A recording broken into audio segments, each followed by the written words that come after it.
দেখি, আমরা টেলিস্কোপে দেখেছি আকাশ, তাই না? দূরের জিনিসকে কাছে আমরা দেখেছি, টেলিস্কোপ দেখেছি। আমাদের স্কুলে টেলিস্কোপ আছে, ছোট্ট টেলিস্কোপ। এটা সন্ধ্যার আকাশে অনেক তারা আমরা দেখতে পাই, তাই না? তো বেশ কিছু তারা আছে, তাদেরকে আমরা যদি এরকম করে কল্পনা করে করে আঁকি দেখি, তো এক একটা চেহারা হবে। তো একটা চেহারা হবে জিজ্ঞাসা চিহ্নের মতন এইরকম। এটাকে বলে সপ্তর্ষি মণ্ডল। 7টা তারা আছে এর মধ্যে, 7টা ঋষির নাম অনুসারে এই তারা। তো এই সপ্তর্ষি মণ্ডল আমরা কোথায়, আমরা যারা উত্তর গোলার্ধে থেকে প্রায় সারা বছর দেখতে পাবো। এটা কোথায় দেখতে পাবো? আকাশের কোন দিকে তাকাবো? আমরা যদি এই দিকে তাকাই, মানে পশ্চিম দিকে বা দক্ষিণ দিকে, তাহলে পাবো না। এটা হচ্ছে উত্তর আকাশ, উত্তর পূর্ব আকাশের দিকে যদি তাকাই, তাহলে দেখা যাবে যে জিজ্ঞাসা 7টা তারাকে যদি আমি পর পর দেখি, তখন মনে হয় একটা বড় জিজ্ঞাসা চিহ্নের মতো দেখা যাচ্ছে। আমরা জিজ্ঞাসা চিহ্ন দেখেছি তো, হ্যাঁ, সেই রকম। এখন আকাশে এই যে সপ্তর্ষি মণ্ডল, এই যে 7টা তারা আছে, কেমন করে না, নামগুলো কি? 7টা ঋষি।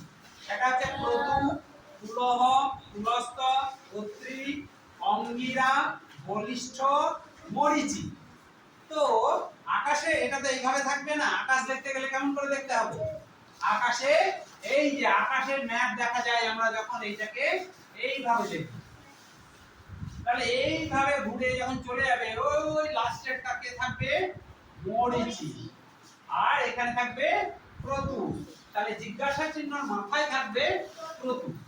এবার এই ক্রতু থেকে যদি সোজা আমরা তাকাই এদিকে, তখন যে তারাটা জল জল জল জল করবে, খুব বেশি জল জল করে না, কিন্তু অনেক দূরে, সেইটাই হচ্ছে ধ্রুব তারা। সেটাই হচ্ছে ধ্রুব তারা। তাহলে আজকে আমরা শুধু একটা তারা মণ্ডলীর কথা ভাবলাম, সেটা হচ্ছে সপ্তর্ষি মণ্ডল। 7টা তারা নিয়ে এটা দেখা যায়। তাহলে কখন দেখবো? রাতের আকাশে, তাই না? কোথায় দেখবো? আমরা উত্তর পূর্ব কোণে দেখবো। তাহলে 7টা তারা, এই 7টা তারা নিয়ে যে মণ্ডল বা গুচ্ছ বা দল, সেটা দেখতে কার মতন?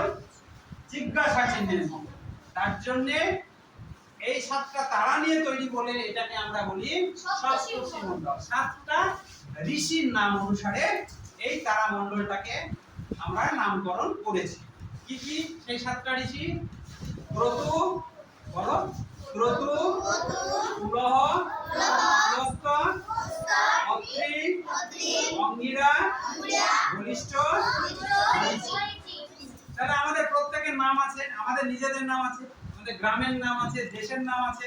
সেরকম আকাশেরও যত গ্রহ নক্ষত্র আছে তাদের নাম আছে। প্রত্যেকটা তারা, আকাশের সব ম্যাপ আছে, এবং প্রত্যেকটা তারারই নাম আছে, নামকরণ করা হয়েছে।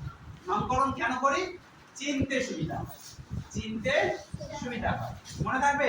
তাহলে এবার আমরা রাতের আকাশে দেখবো, দেখে আমাকে জানাবে যে দেখতে কেমন লাগে। ঠিক আছে?